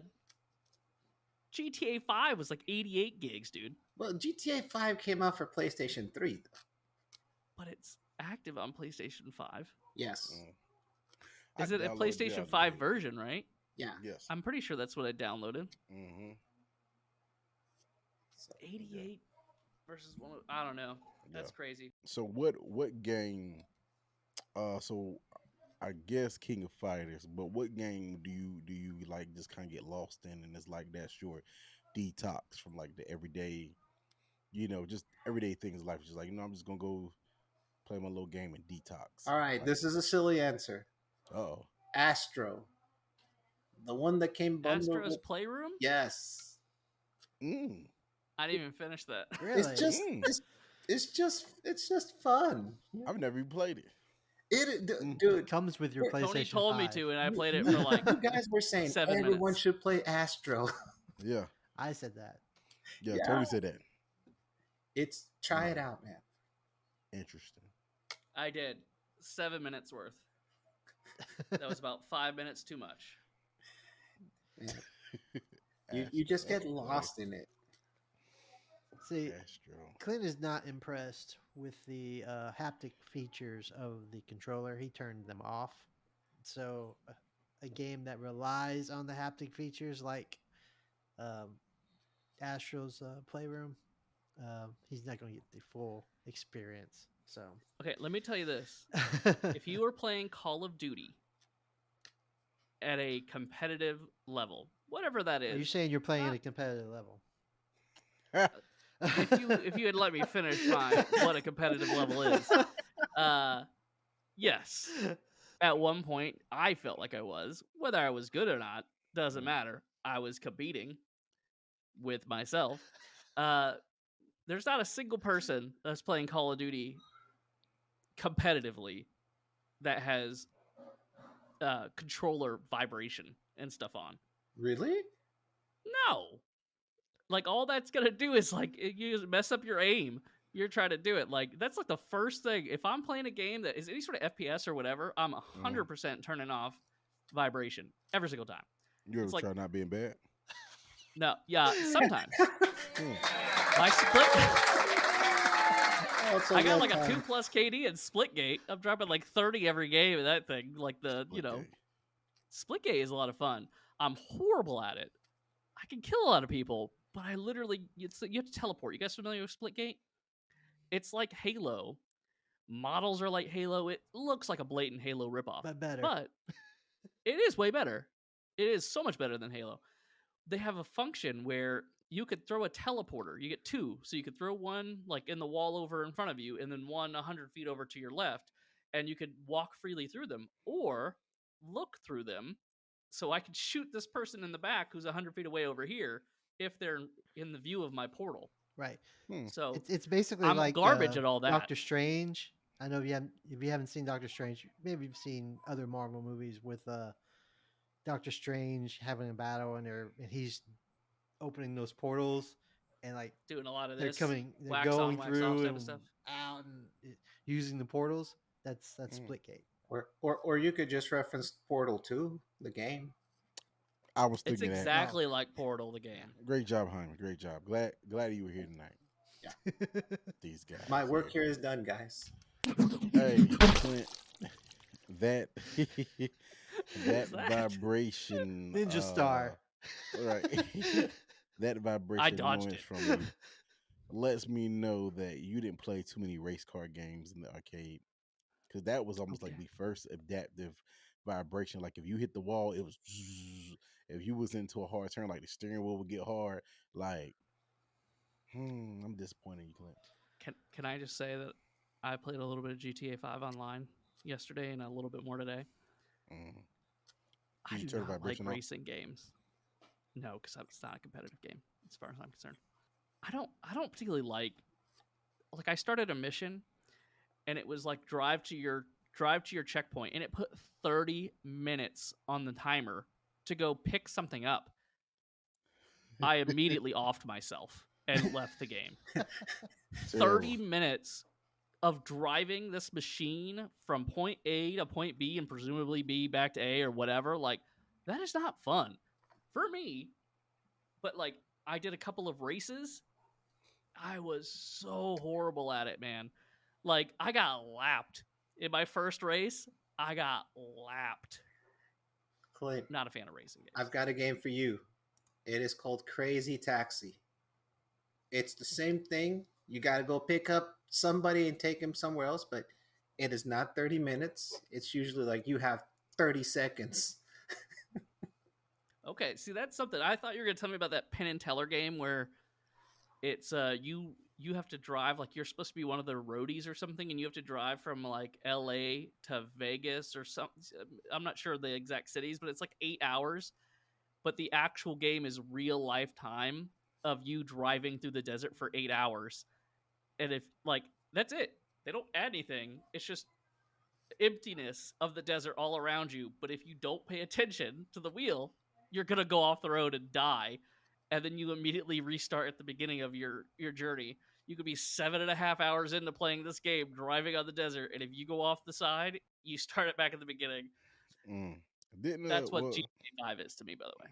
well, I think what Drive has that feature, right? I know it's one of the newer. Well, it's been out for a couple years now, but yeah, one of the new race car games. Like, yeah, you can drive like cross country, but it's like real time stupid. I'm like, Oh, I'm not sitting there. was that the Crew? The Crew, that's what. Yeah, the Crew. Like, I'm not sitting there for like 9, 10 hours. on no dang on video game. Like that's not gonna happen. You know, I mean, I will, but That's not a lot. driving across the country. You know, I Hey, mean, I don't have the some attention span people for any are. of that, Hey, man. the guy that streams driving the semi truck. You seen that guy? He's just Oh, the yeah, guys that just driving. Like yeah, dropping off deliveries and stuff. Some people get into it. yeah. I can't understand. I don't have the patience. I don't have like I can't focus on one thing that long. It's just not going to happen. crazy Like tax. literally, as soon as I realized it was a 30-minute timer, I was out of there. Yeah. Like immediately. And you know what else I noticed GTA 5? Everybody is horrible at it. Because I tried to do like these heists and all these different things and failed like 90% of them. And it'd be like one person was level 1004 and they're dying multiple times. It's like, I'm level 5, dude. I'm staying alive over here. Like, how are you dying doing the exact same thing as me right next to me? And Right. it was constant. Like, every time I'd go and try to do something, the team was horrible. Like, I literally sat there in a car earlier today. I'm like, I'm the driver. They got to like hack a thing. And we get to the bank and they're like, oh, don't start the thing until they finish the hack. I've done the hack. I did it yesterday. It takes like 25 seconds. We're there for like 2 or 3 minutes, and I'm thinking, like, are they still in the car? So I get out and I can see that they're in it. I'm like, okay. I start doing donuts in the car, and I'm thinking, what is happening? And finally, I'm like, okay, I can't figure out how to quit these things. By the way, in GTA 5, and so I just get in the car and I drive down to the beach and I drive into the ocean and kill us both. Because then Tell I know that I'm going to be able to exit between the things or whatever. Well, no, it immediately loaded us back in to the start of this mission, and this person, who I was sure was AFK, gets out, starts running over to the car for the thing. I'm like, what are you doing? Like, how do you think I'm getting in that car with you again? You just wasted like 8 minutes of my time sitting there. And so I'm powered down, went and played Red Dead for a little bit. Like, and I'm murdering people by, touching them with my horse then, but still it's better than everyone in Call of Duty. Everyone in GTA 5 is horrible at the game. That is So, what my takeaway when from you're my playing Red limited Dead experience. Redemption, how do you like riding the horse cross country? So there's a great thing that they have in Red Dead Redemption Part 2, which is what I play. I never played the first one, where you can go, if there's a waypoint set, you hold the button to put it into cinematic mode, and then you just tap the button to go faster, and it autopilots you there the whole way. However, it does kill me when I try to do that sometimes by like having me like run into a rock and like kill me and my horse, or like run into a carriage and like disturb someone and they shoot me. Like, it's like the whole point of this, it's like an auto run feature. It's just supposed to take me there. I can tell you, I absolutely hate it at the start, but now it's like, all right, I just take the opportunity. I go on Reddit. I'm sitting there like tapping the button here, reading, texting. Went and made lunch.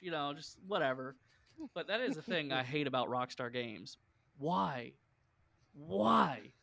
do they have me moving around so much in their games? Make your map 1/20th of the size. That's all I need. 1/20th of the running around would be an appropriate amount. I get the feeling you're not gonna like Cyberpunk. I will never play that game. Mm. I will never play a game by CD Projekt Rect because they lied and deceived everybody and released a garbage game. Well, I So bought the Steelbook. I remember Did that. You too. also bought Battlefield 2042 after you watched me play it. Right. I got that one too. You just I have got to the have all the Steelbook, too. things. I Well, don't no, need no, no, things. no, no, no, no, no. I I didn't don't buy. need things like you guys. I didn't buy Battle Pass. Remember, it came with the Game Pass. Oh, I bought Battlefield, but because it Oh, came did you? with a Steelbook, Ooh.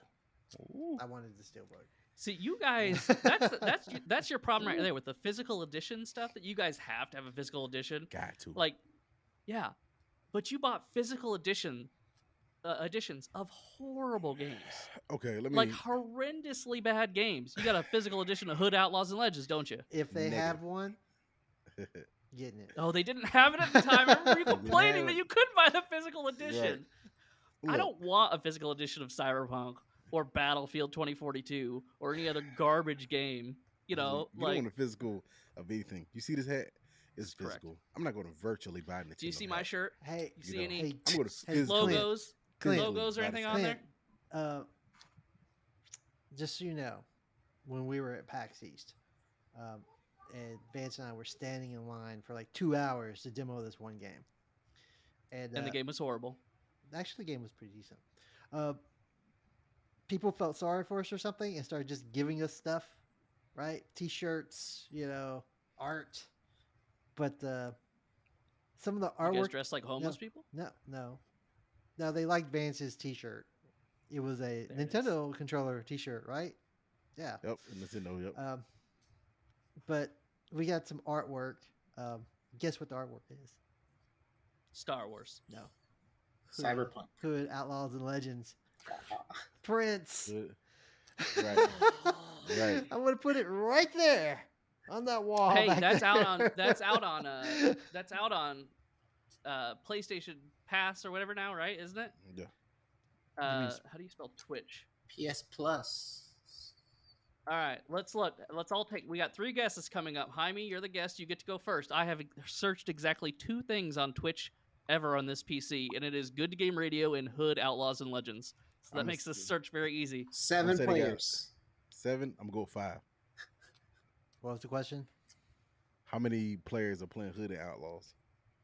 Hold on. In the 2. $1. chat, feel free to enter your guesses. How many players or how many viewers are on Twitch viewing Hood Outlaws and Legends?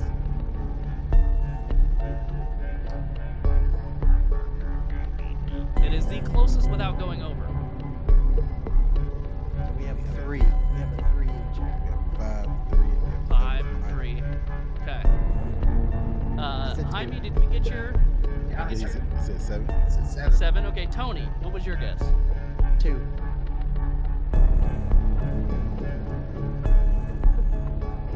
Due to the popularity of PlayStation and their streaming platform for PS Plus, Hood Outlaws and Legends is currently at 34 viewers for the entire game. All right. Anybody did something higher than 7?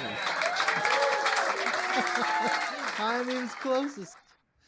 That is the highest we have ever seen by 8 times or something. Right. Wow. Jaime won Man, going that over. game's surging. Yeah.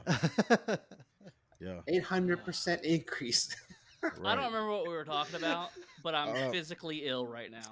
We were talking about the physical editions versus digital. Like some things, like I feel like physical is where it's at, just because like there are, you got to think back. Like there's some games that don't have a digital copy. It's like physical. So even with the PlayStation, the Xbox, if you bought the digital versions, you probably like cut yourself out of like 75% of a catalog because you can't go buy, like PS3, PS4 games and play it in your PS5 because it's digital. Same with the Xbox Series S.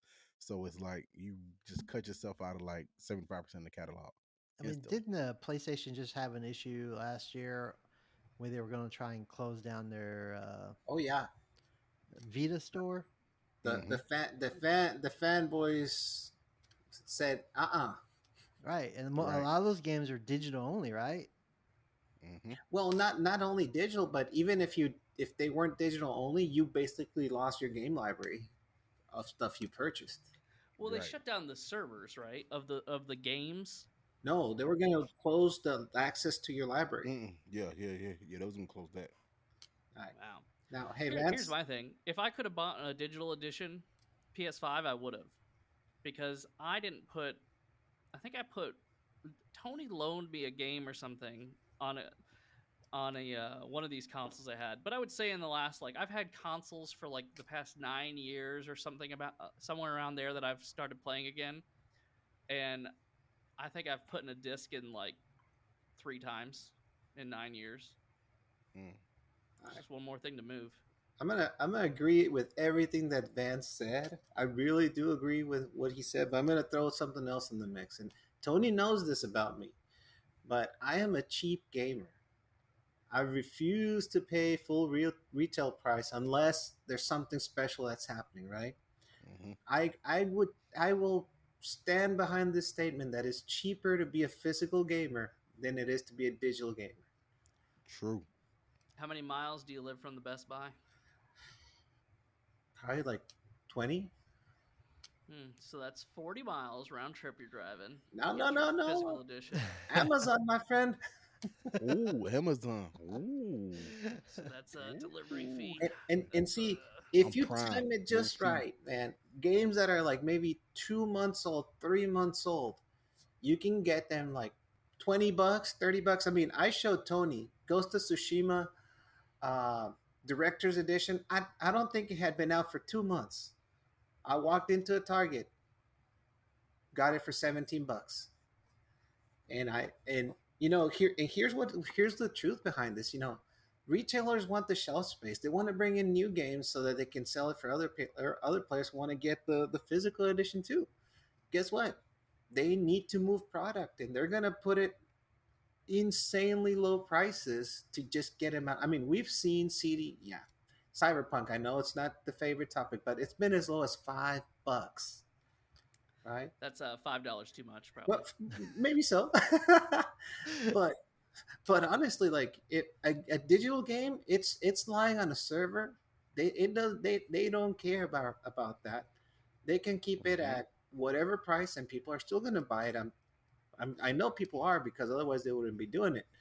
But Hmm. I'm just saying it's cheaper not to go digital Right. than the opposite. Mhm. And then another point to Jaime is like you figure a lot of people didn't have PS5s.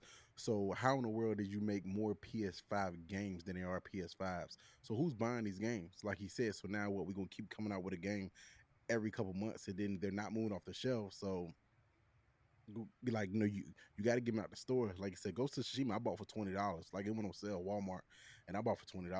Yeah. Like, Tony and I talked about that. Like paying full price for a PS5 game is insane because Yep. people still don't have them. So, like Jaime said, they got to get off the shelf.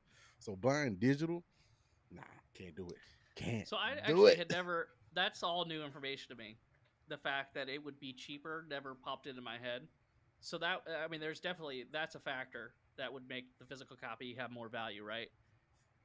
I still don't want a physical copy, only because I move all the time, and I'm about to move in the next few months. I'm gonna move, and then I'm probably gonna move a few months after that, and I'm gonna keep moving, and that's one more thing to carry, man. I have left so many of my belongings around this country and other countries, like just to move easier.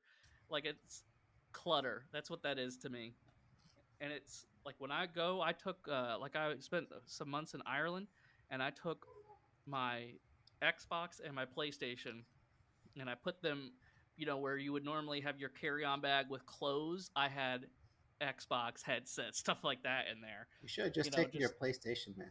Wouldn't it be better to have a Steam Deck then than a desktop computer? it was coming either Good way. point. Good point. Good I point. did leave the so I did leave the desktop. Good point. I suppose that is a good point. I It's don't what we're know. here for. I guess We're here for. Thank I you. You take the words, Tony. That's what we're here for, man. hey, Baron We are J gonna said that you should have steer told you. me to buy a VR kit. All Okay. right, all right. Let's wrap this episode up. Thanks for coming on, Jaime, Yeah, man. man. I enjoyed it a lot. That was very interesting Hey, stuff with thanks. And again, huge Mexico and all that. huge fan of the show. Every time I see that something pops up, man, I'm trying to listen to you guys. It's been a blast listening to you guys over the last year and a half. Keep up the good work. I have one very important question before you leave. What up? Do you like Star Wars? Thank you. Yes. I have seen all the movies. All right, everybody, that's Star it for tonight. We guess I'll see you later. We're deleting everything. I got somebody on my team, baby. Finally. You know what, Tony? I I feel like that's what was wrong with the stream. The force is weak with that one. Okay. Yes. Hey, what is your dislike of Star Wars? We can't let them go like that. What is the dislike of Star Wars? Honey? It makes Is it no that it's hot sense, garbage man. and Come on, uninteresting? it's Yeah, okay, that's you fine. know the Jedi's they're basically Ronin samurais with special effects. You know, the Force is too much of a it's all over the place. You It's a know, gimmick. yeah. It's like doesn't he kill like somebody over the screen, like chokes him out? It's like Darth Vader, yes, yeah. yes. And then in one of the later movies, somebody shoots a laser at the Kylo Ren guy. He's like, stops the laser. Come on. It's the Force. Hey, it's no different. It's no different No, it's when Neo official. Good to stops game like radio. 1,000 bullets by holding Good up to his game hand. radio is 50-50 on whether or not Star Wars No, is trash. but let me say this. I have seen all the movies. I have given each and every one a fair shot. The original trilogy were great. I did like those. The second trilogy, you know, man, could have done without the first movie. The second and third kind of were better. The last trilogy, the first one was okay. The two follow-ups were just not okay. Now, Star Wars Rogue One. Take out the name Star Wars, just call it Rogue One. It's a good movie, regardless of whether it's in the Star Wars universe or not. That's a good movie.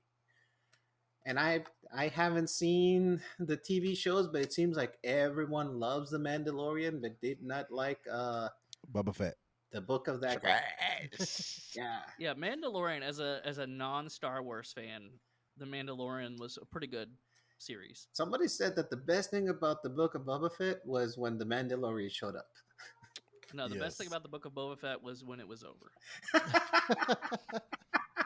Hey, I will say this: the first trilogy, Star Wars, Empire Strikes Back, Return of the Jedi, on VHS was clutch, Negative. clutch, clutch. The Matrix, hot garbage, hot garbage, So there's this weird thing that Muddy happens, water. Jaime, where they Muddy think I water. like The Matrix because I told them I would rather watch one of the Matrix movies instead of every Star Wars ever. If I had one choice between this one Matrix movie and every Star Wars movie, I would pick the Matrix movie. They think that means that I like The Matrix, But which Matrix movie? the new one Nah. with the Nah. blue-haired girl.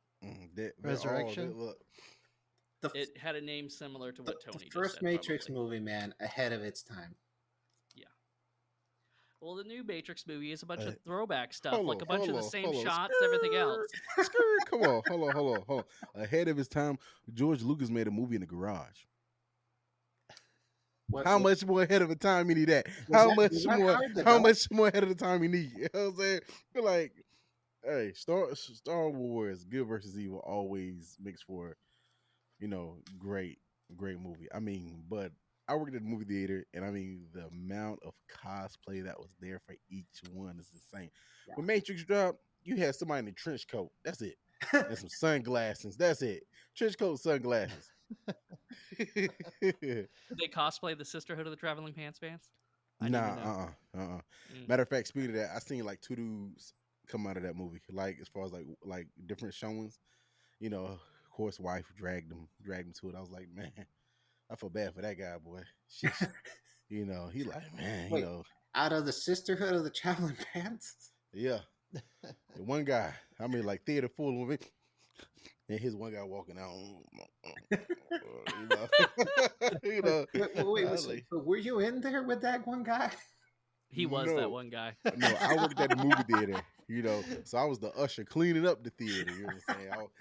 I was the guy cleaning up the tissue. Get us out of here, Tony. All All right. right. Take us out.